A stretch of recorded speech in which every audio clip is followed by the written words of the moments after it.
All right, so we been fired like we ain't never been fired before.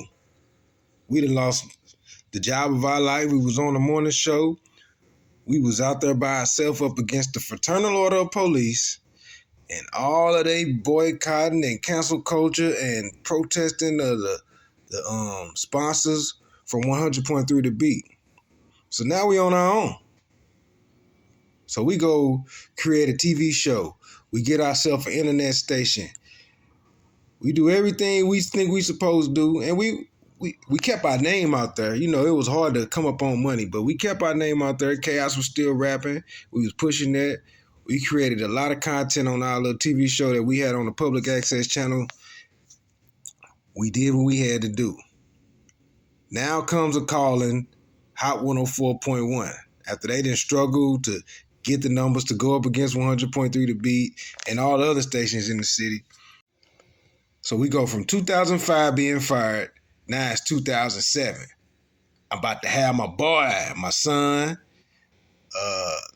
Life is just a tad bit different, but we still intact. So Boogie D reaches out to Chaos under the advice of DJ Snow, who was a DJ at Hot 104.1 at the time. Now this the time we ready to go up against Lil Shorty, because he on 100.3 The Beat doing his nighttime thing. Now before we got officially put back on the air, Boogie D, who was the program director at Hot 104, wanted to make sure everything was cool with the police. It really wasn't. So we had to do some protocol things. We had to call our police buddies because the other non-police buddies wasn't fucking with us.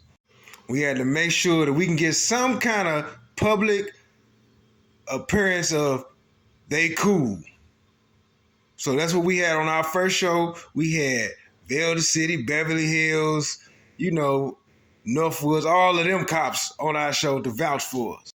It's kind of like how we did the last show on 100.3 The Beat when we was in the morning, when they said we was teaching people how to disarm the cops when it was cops in the room. They didn't say that, but whatever.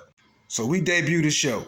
Big story we did with Kevin Johnson in the Post-Dispatch. It was a big story in the industry. The industry radio magazines had big old articles and everything. We did our thing. If you from the city, you know what we was. We still was what we was. 3 months later, the first book come back. Boom! We got people pulling me and him in the offices. Hey, we've never seen numbers like this at WHHL. Keep up the good work.